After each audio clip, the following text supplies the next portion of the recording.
자, 그럼 우리는 디지털 통신용 수신기에서는 크게 우리가 두 가지로 이제 구분된 역할을 갖다 하게 되죠.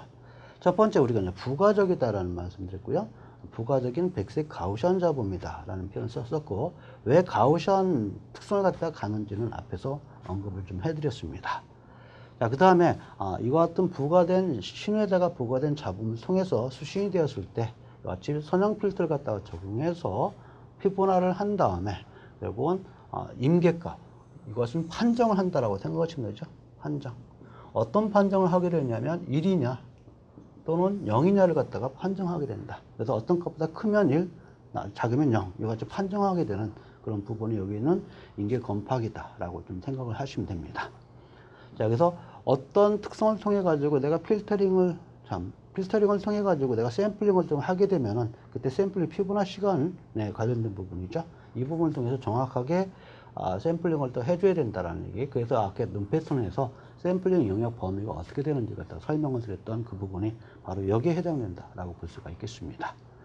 따라서 디지털 통신용 수신기는 필터 구분을 두 개로 씁니다. 구분이 되고 있죠. 그래서 선형 필터 부분과 이와 같이 블록, 임계건파 부분, 이 두 가지로 구분이 되고 있다라고 볼 수 있습니다. 자, 그래서 부가 잡음의 영향을 감소시키는 필터이며 정화 필터가 바로 이게 해당되고 있다. 또 한 가지, 전송로의 왜곡에 의해서 발생되고 있는 부가 간섭의 영향을 감소화시키는 그런 필터가 여기서 얘기하는 정화 필터다라고 얘기를 하게 되죠. 진폭 왜곡과 위성 왜곡 같은 전송 왜곡의 보상을 위해서 사용되고 있는 등화기라고도 한다. 등화기라는 것은 왜곡된 부분을 갖다가 어떻게 돼요? 보상해 주는 걸 갖다가 뜻하게 되죠. 그래서 보통 등화기 하면 디지털 필터로 우리는 트랜스버셜 필터가 상당히 많이 이용되고 있어요. 그래서 여기서는 등화기라는 개념이 무엇인지 이제 뒤에서 제가 부가적으로 좀 설명을 좀 드릴 거야. 그러면서 거기에서 트랜스버셜 필터라는 것은 어떤 기능을 하고 있는지 거기에 대해서 설명드릴 예정이다 라는 그런 말씀을 드리겠습니다. 일단 통신용 수신기에서는 이같이 두 개의 블록으로 나눠서 하나는 이같이 선형 필터를 통해서 우리가 표본화되는 그 부분까지 표본화된 값을 통해서 내가 판정하는 부분, 이 두 가지로서 구분되어 있다라고 얘기할 수가 있겠습니다. 자, 그러면 이제 등화기라고 하는 이퀄라이저라고 하는 부분이 바로 어떤 것이냐를 갖다 설명을 하게 된다면, 일단은 우리가 대역제화되어 있고 다중화 경로를 통해서 채널의 왜곡에 대응하기 위한 신호 처리 또는 필터링을 갖다가 우리는 등화기다라고 얘기하게 되죠. 채널로부터 잡음이 부과돼서 당연히 ISI가 포함된 신호가 수신되었을 때 복조기하고 등화기하고 그 다음에 검출기로 이와 같이 나타나게 되는데, 이와 같은 역할을 하고 있는 것이 바로 디지털 통신 수신기다라고 얘기하게 돼요.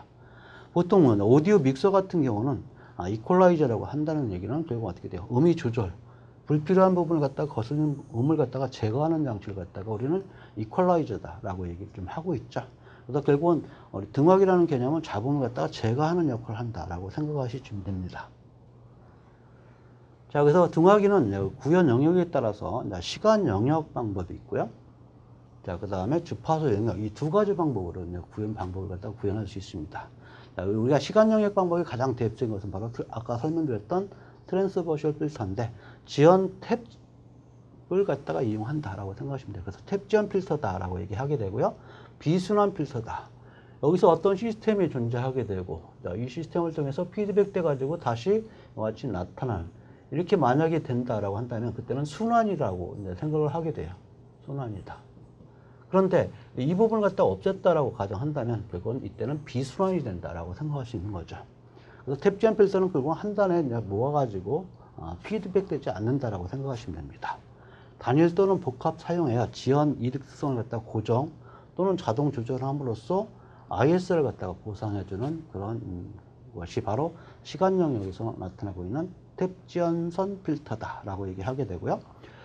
자, 두 번째는 주파수 영역에서 나타나는 거예요. 그래서 주파수 성분별로 선택적인 증폭과 감쇄를 갖다 통해서, 즉 내가 필요한 주파수 성분을 갖다가 증폭하고 또는 필요 없는 부분을 갖다 감쇄시켜서 내가 필요한 부분을 선택적으로 얻어내는 그런 방법이 주파수 영역 방법이다라고 얘기하게 되고요.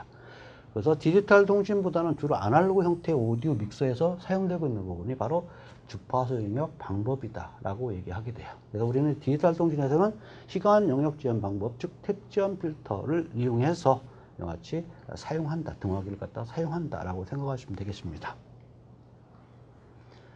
자, 그 다음에 선형적 여부에 따라서 하나는 선형 등화기가 있고요. 또 하나는 비선형 등화기가 있습니다. 그래서 우리가 비선형 등화기 같은 경우는 수신 심벌 판정 결과들을 기환시켜 가면서 복합시켜 가지고 사용하는 그런 등화기를 얘기하게 되고요. 선형 등화기 같은 경우는 임접 수신 심벌들 중 가중합, 선형적으로 결합에 의해서 심벌을 갖다가 결정하는 방식입니다. 이 부분은 비선형 등화기는 기환을 시킨다라는 얘기, 이 부분은 가중합을 이용한다라는 그 개념이죠.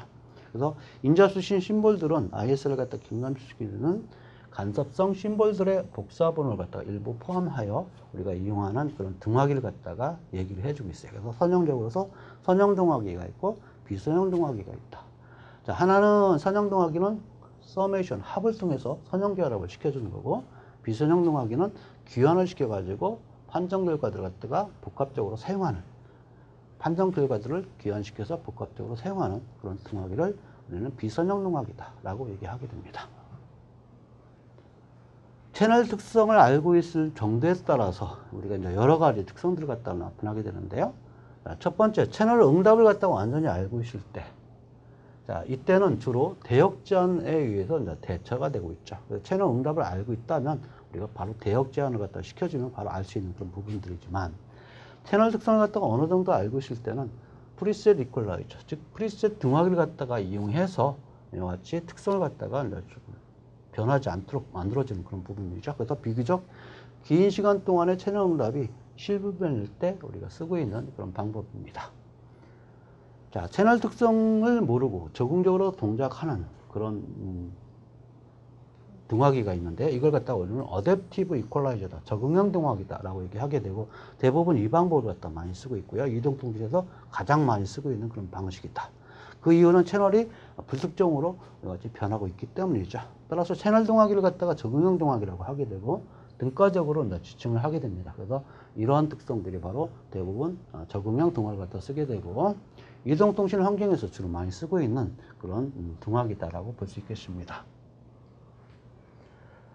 자, 그러면 채널 등화기 중에서 적응형 등화기 유형을 갖다가 살펴보게 되면 여러 가지 특성들이 나타나게 됩니다. 이 부분은 상당히 좀 수준이 상당히 높은 그런 내용이에요. 그래서 여기서 제가 설명드리고 싶은 것은 종류를 알고 어떤 특성이냐만 좀 알아달라라는 그런 개념으로 이 내용을 갖다가 여러분들이 받아들이면 좋겠다라는 그 말씀을 좀 드리겠습니다. 자, 아까 설명드렸던 것처럼 채널 특성을 갖다가 모르고 적응적으로 동작하는 그런 부분들인데요. 필터를 갖는 적응형 등화기가 있고요. 그 다음에 비선형에 관련된 필터를 가지고 있는 적응 등화기가 있는데, 하나는 선형적 적응 등화기와 하나는 비선형적 적응 등화기, 이 두 가지 방법이 있다라는 그 말씀을 드릴 수 있겠습니다. 그런데 선형적 등화기는 아까 설명드렸던 것처럼 피드백이 없다라는 얘기죠. 그런데 비선형 등화기는 아까 설명드렸던 것처럼 피드백이 있다. 그 다음에 순방향 성분을 갖는다라고 설명드렸었습니다. 그래서 채널 특성을 모를 때 채널 왜곡을 보상하기 위한 파라미터들의 조정이 가능하다.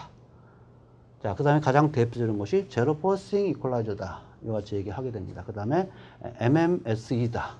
자, 이 부분은 여러분들 좀 자세하게 설명은 너무 머리 아프기 때문에 이런 것이 바로 선형 등화기에 해당되고 있구나 라는 것만 기억을 좀 해주시면 되겠습니다.